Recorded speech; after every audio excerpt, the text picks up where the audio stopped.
વડોદરા સ્થિત GSFC university ખાતે આજથી 2 દિવસીય વાયબ્રન્ટ ગુજરાત પ્રાદેશિક પરિષદનો પ્રારંભ થયો છે, જેમાં કેન્દ્રીય મંત્રી મનોહરલાલ ખટ્ટર, રાજ્યના મુખ્યમંત્રી ભૂપેન્દ્ર પટેલ, નાયબ મુખ્યમંત્રી હર્ષ સંઘવી, રાજ્યના મહિલા અને બાળ કલ્યાણ મંત્રી ડોક્ટર મનીષાબેન વકીલ સહિતના મહાનુભાવો ઉપસ્થિત રહ્યા. આ પ્રદર્શનમાં મધ્ય ગુજરાતના ઉદ્યોગો, સ્ટાર્ટઅપ્સ અને સરકારી સાહસોની સિદ્ધિઓને પ્રદર્શિત કરતા 150થી વધુ સ્ટોલ્સ આકર્ષણનું કેન્દ્ર બન્યા.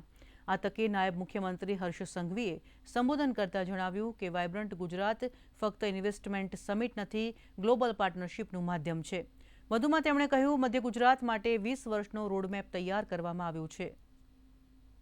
घरों के कनेक्शन, पीएम सूर्य घर मुफ्त बिजली योजना, इसके माध्यम से भी पूरे कराए गए हैं.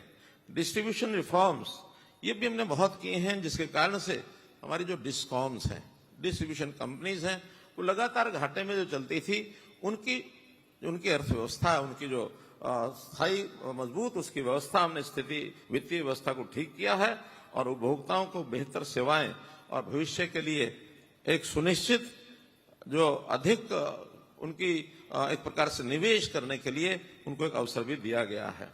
અત્યાર સુધીમાં 3 વીજીઆરસીમાં 9499 એમઓયુ દ્વારા 13,30,000 કરોડનું રોકાણ રાજ્યના વિવિધ ઉદ્યોગોમાં આવ્યું છે.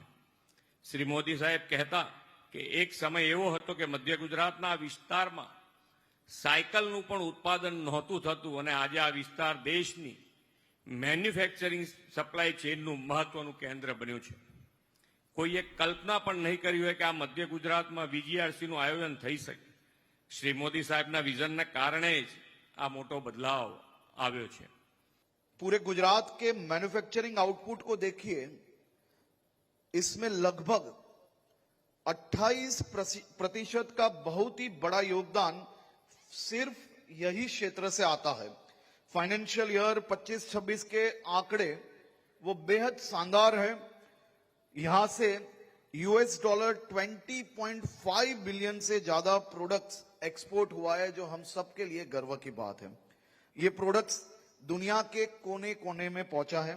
यहां आज खाली सेंट्रल गुजरात में 65 से ज्यादा जीआईडीसी प्रस्थापित हुई है, जिसमें 24,000 से ज्यादा इंडस्ट्रियल प्लॉट्स पूरी तरह से एक्टिव है.